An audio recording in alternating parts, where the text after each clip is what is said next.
Hey everybody, I had a request to show how to make a card with the layers. When you're a new Stampin' Up! Demonstrator, sometimes all this stuff is so new and just making a card even is over the top. So I wanted to break down how we cut our paper to make cards and talk about the layers.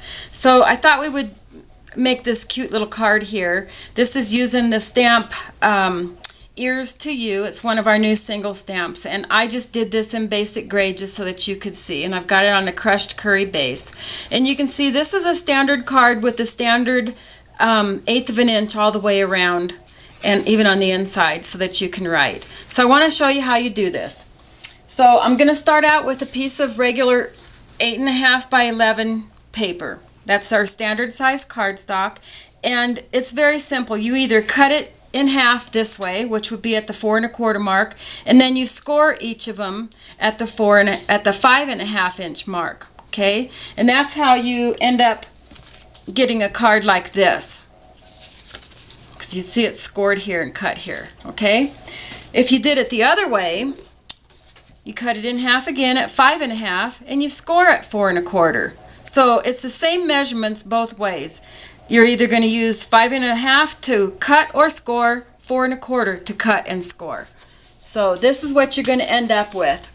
You'll end up with two pieces. If you've done it by cutting at the 4 1/4 mark and then scoring at 5.5, that's what you'll get, is two card bases going that way. If you cut it the other way, which is this way, then you're going to end up with two this way. And you can fold them either this way or make them go this way. So just play with it. All it is half and half, half and half. That's all that it is. You're going to get two cards out of each piece of cardstock. Then what I want you to do for your layer, your top layer that we stamped on, is you're going to take your regular 8.5 by 11 Whisper White or very vanilla if you want something that you can stamp on, you know, that's going to be light colored, and you're going to cut 1/2 inch off of this side and 1/2 inch off the bottom. Okay, and you're going to cut it down to where it's 8 and 10.5 inches. Then you're going to take the 8 and 10.5 inch piece of paper and you're going to cut it in half and in half. So you're going to cut it at 4 inches, and then you're going to cut it at 5 1/4 inches. So you're going to end up with 4 pieces of paper like this that you can use for two cards. You'll have the top and the inside for two cards.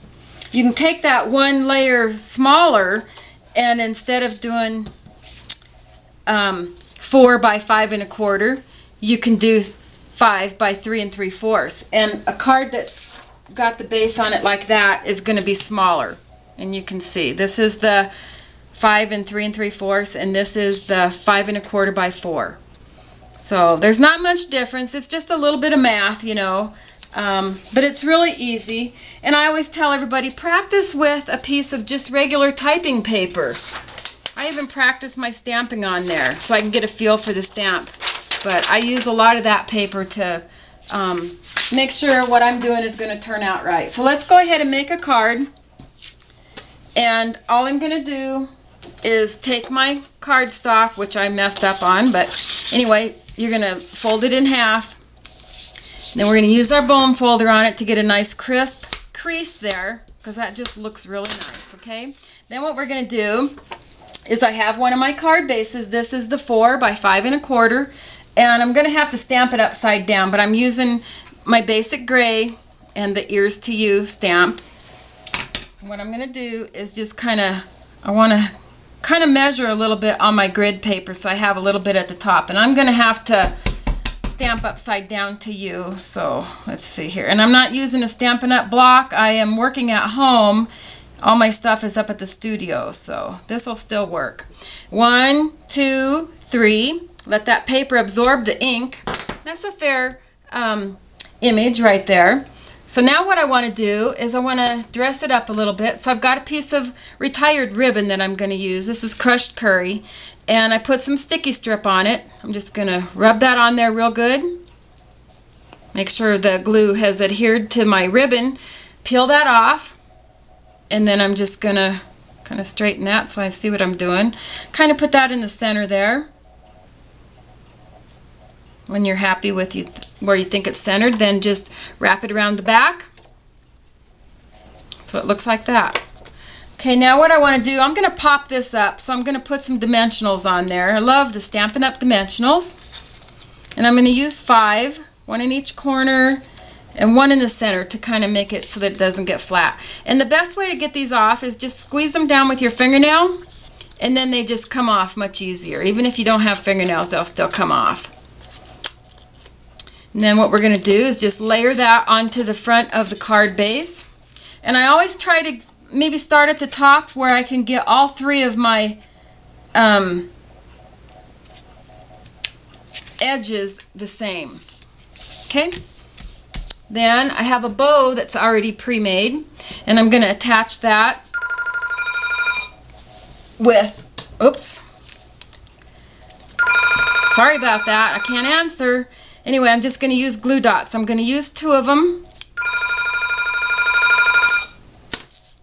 and I'm just going to attach that right there. Okay, now hi, this is Sherry and Bishop's phone number. I am going to have my card finished, except I need something on the inside to write on.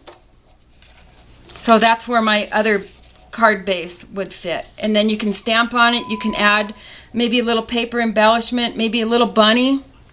And what I did with these is, what I want to do, since I use basic gray, I just stamped off some of the center, one of the center bunnies. I just marked it up with one of my markers. I used the Regal Rose. I also used Rich Razzleberry. And I keep my markers horizontal in one of the DVD cases. So I just mark that up with the edge. And you just take it and you'll just run it across there. Just like that. You want it at an angle. Get it nice and covered. And then I just fussy cut it out. Then what I did is I took dimensionals and put on there. Then I can just attach that right there. And it'll pop up. I peeled that off my other card so I could show you what I was doing. So anyway, that's what I did. Now here's a few other layers of different examples of different layering. That I cut down. This piece here is 1, 2, 3, 1, 2. This piece here is 2 3/4 inch across. And then I cut it a little bit longer so that when I use the scallop punch on there, I had excess. So, and then on the inside, I just dressed that up with one of the little birds from this little Ronald McDonald stamp set. Here's another one that I did the same type of a layer, and this is just with my leftover bits and pieces like you get off of your paper when you are cutting it down, your 1/2 inches. And I save all my 1/2 inch strips of paper in a jar so that I can use them for different things. And this one I just took some of the little flowers and some teeny tiny pearls and put on there.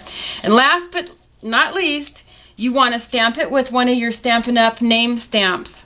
And mine's been used a lot. The names already wore off of it. But anyway, that's what I do. And it says Stampin' Up! On there, so if I want to sell this card, I'm covered by the Angel policy. But that way somebody can see who made that card and that this is a handmade card. So anyway, that's all that I have. So I just wanted to show you how quick and easy it is. Just play with it. And just remember, you cut your paper in half. You score in half. That's all you have to do. Have fun. Make lots of cards. Bye-bye.